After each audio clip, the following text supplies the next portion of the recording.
ಆತ್ಮೀಯ ಕೇಳುಗರಿಗೆ ನಮಸ್ಕಾರ. ಇವತ್ತೊಂದು ಸುಂದರವಾದ ಕಥೆಯನ್ನು ಹೇಳ್ತೀನಿ.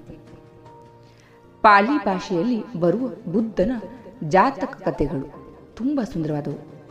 ಬುದ್ಧ ಮನುಷ್ಯ ರೂಪದಲ್ಲಿ ಶಾಕ್ಯ ಪರಂಪರೆಯಲ್ಲಿ ಸಿದ್ಧಾರ್ಥನಾಗಿ ಹುಟ್ಟೋದಕ್ಕಿಂತ ಮೊದಲು ಅದೆಷ್ಟೋ ಜನ್ಮಗಳನ್ನು ಬೇರೆ ಬೇರೆ ಪ್ರಾಣಿಯಾಗಿ ಹುಟ್ಟಿದಂತೆ. ಈಗ ನಾವು ನೋಡುವ ಕತೆ ಆತ ಒಂದು ಜಿಂಕೆ ಆಗಿದ್ದಾಗ ನಡೆದದ್ದು. ಆಗ ಕಾಶಿಯನ್ನು ಬ್ರಹ್ಮದತ್ತ ಅನ್ನೋ ರಾಜ ಆಳ್ತಾ ಇದ್ದ.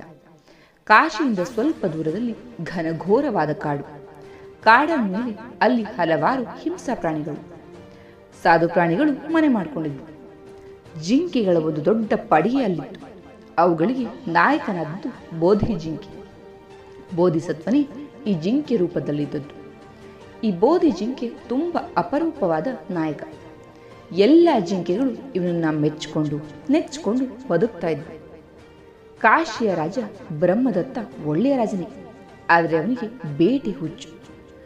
ಅವನ ತಂಡ ಕಾಡಿನೊಳಗೆ ಕಾಲಿಟ್ಟರೆ ಸಾಕು, ಕಾಡಿಗೆ ಕಾಡೆ ನಡುಗ್ತಾ ಇತ್ತು. ಪ್ರಾಣಿಗಳೆಲ್ಲ ಚೆಲ್ಲಾಪಿಲ್ಲಿಯಾಗಿ ಓಡ್ ಹೋಗ್ತಿದ್ವು. ರಾಜನಿಗೆ ಅವನ ಪರಿವಾರಕ್ಕೆ ಇದೊಂದು ಮನರಂಜನೆಯಾದರೆ ಪ್ರಾಣಿಗಳಿಗೆ ಪ್ರಾಣ ಸಂಕಟ. ಅದರಲ್ಲೂ ಈ ಜಿಂಕೆಗಳ ಹಿಂಡನ್ನು ಕಂಡ್ರಂತೂ ರಾಜನಿಗೆ ವಿಶೇಷ ಪ್ರೀತಿ. ಅವುಗಳ ಮಾಂಸ ಅವನಿಗೆ ತುಂಬಾ ಪ್ರಿಯವಾದದ್ದು. ಹೀಗಾಗಿ ಅವನ ಸೈನಿಕರು ಬೆನ್ನಟ್ಟಿ ಬಂದು ಜಿಂಕೆಗಳನ್ನು ಕೊಲ್ಲೋರು. ಅವನ ಆಹಾರಕ್ಕೆ ಬೇಕಾದದ್ದು ಒಂದು ಜಿಂಕೆ ಆದರೆ ಅವರು 10 ಜಿಂಕೆಗಳನ್ನು ಗಾಯಗೊಳಿಸಿ ಕೊಂದು ಸಂತೋಷ ಪಡೋರು.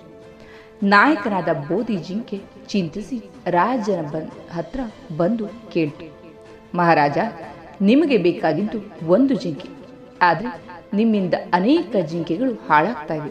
ಅದಕ್ಕೆ ನಾನೊಂದು ಪರಿಹಾರ ಸೂಚಿಸ್ತೀನಿ. ಪ್ರತಿ ಭಾನುವಾರ ಒಂದು ಜಿಂಕೆಯನ್ನು ನಿಮಗೆ ಈ ಕಾಡಿನ ತುದಿಯಲ್ಲಿ ಒಪ್ಪಿಸ್ತೇವೆ. ಉಳಿದವರಿಗೆ ತೊಂದರೆ ಕೊಡಬೇಡಿ. ರಾಜನಿಗೂ ಸರಿ ಅನಿಸ್ತು, ಒಪ್ಪದ. ಅಲ್ಲದೆ ಯಾವ ಕಾರಣಕ್ಕೂ ಈ ಬಂಗಾರ ಬಣ್ಣದ ನಾಯಕನಾದ ಬೋಧಿ ಜಿಂಕೆಯನ್ನು ಕೊಲ್ಲಕೂಡದು ಅಂತ ತಾಕೀತು ಮಾಡಿದ. ಜಿಂಕೆಗಳಲ್ಲಿ ಚೀಟಿ ಎತ್ತಿ ಪಾಳಿ ಪ್ರಕಾರ ಜಿಂಕೆಯೊಂದನ್ನು ರಾಜನಿಗೆ ಒಪ್ಪಿಸುವ ಕೆಲಸ ನಡೀತು. ಒಂದಿನ ಒಂದು ಹೆಣ್ಣು ಜಿಂಕೆ ತನ್ನ ಪುಟ್ಟ ನಾಯಕನನ್ನು ಕೇಳ್ತು, ಮುಂದಿನ ಭಾನುವಾರ ನನ್ನ ಸರದಿ ಬಂದಿದೆ, ಆದರೆ ನಾನು ಗರ್ಭಿಣಿ, ಇನ್ನೊಂದು ತಿಂಗಳಿಗೆ ಮರಿ ಹುಟ್ಟಲಿದೆ. ನನ್ನ ಸರದಿಯನ್ನು ದಯವಿಟ್ಟು ಮುಂದೆ ಹಾಕ್ತೀರಾ? ಮರಿ ಹುಟ್ಟಿದ ನಂತರ ನಾನೇ ಹೋಗ್ತೇನೆ. ಪುಟ್ಟ ನಾಯಕ ಹೇಳ್ದ, ನಾನೇನು ಮಾಡಲಾರೆ. ನಿನ್ನ ಬದಲಾಗಿ ಯಾರು ತಾನೇ ಬೇಗ ಸಾಯಲಿಕ್ಕೆ ಹೋಗ್ತಾರೆ ಹೇಳು?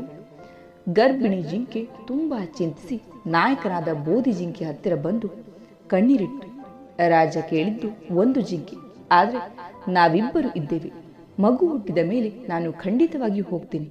ಈ ಭಾನುವಾರ ಮತ್ತೆ ಯಾರನ್ನಾರು ಕಳಿಸಲು ಸಾಧ್ಯವೇ ಅಂತ. ಬೋಧಿ ಜಿಂಕೆ ಯೋಚಿಸಿ ಹೇಳ್ತು, ಚಿಂತೆ ಬೇಡಮ್ಮ, ನೀನು ನಿರಾಳವಾಗಿ ಹೋಗು, ನಾನು ಬೇರೆ ದಾರಿ ಹುಡುಕ್ತೇನೆ ಅಂತ. ಭಾನುವಾರ ಅರಮನೆಯಲ್ಲಿ ಬಂಗಾರದ ನಾಯಕ ಜಿಂಕೆಯನ್ನ ಕಂಡು ಬ್ರಹ್ಮದತ್ತನಿಗೆ ಆಶ್ಚರ್ಯ. ನೀನೇಕೆ ಬಂದೆ? ನಿನ್ನನ್ನು ಹಿಡಿಯಕೂಡದು ಅಂತ ಆಜ್ಞೆ ಮಾಡಿದ್ದನಲ್ಲ ಅಂದ. ಆಗ ಬೋಧಿಸತ್ವ ಹೇಳ್ದ, ಆ ಗರ್ಭಿಣಿ ತಾಯಿಯ ಬದಲಾಗಿ ಮತ್ತಾರು ಬಂದಾರು. ನಿನಗೆ ಮಾತು ಕೊಟ್ಟಿದ್ದೇನೆ, ತಪ್ಪಿಸಲಾದಿದ್ದೆ. ಅದಕ್ಕೆ ನಾನೇ ಬಂದೆ. ನನ್ನ ಮಾಂಸವು ತುಂಬ ರುಚಿಯಾಗಿದೆ. ರಾಜನ ಕಣ್ಣಲ್ಲಿ ನೀರು ಚಿಂತು. ಬೋಧಿ ಜಿಂಕೆಗೆ ಕ್ಷಮೆ ಕೇಳಿ ಇನ್ನೆಂದು ಜಿಂಕೆಗಳ ಬೇಟೆ ಆಡದಂತೆ ಅಪ್ಪಣೆ ಮಾಡಿ ಕಳಿಸಿದ. ಇಂದಿಗೂ ಕಾಶಿಯಲ್ಲಿ ಜಿಂಕೆಯ ತೋಟವಿದೆ. ಅದು ಬೋಧಿಸತ್ವನ ಅಪಾರ ಕರುಣೆಯ ಪ್ರತೀಕವಾಗಿ ನಿಂತಿದೆ. ಆತ್ಮೀಯ, ಇದೆಷ್ಟು ಸುಂದರವಾದ ಕಥೆ ನೋಡಿ. ಕರುಣೆ ಕಟುಕನ ಹೃದಯವನ್ನು ಕೂಡ ಮೃದುಗೊಳಿಸ್ತದೆ. ಕತೆ ಇಷ್ಟ ಆಯಿತು, ಅರ್ಥ ಕೂಡ ಆಯಿತು ಅಂತ ಭಾವಿಸ್ತೀನಿ.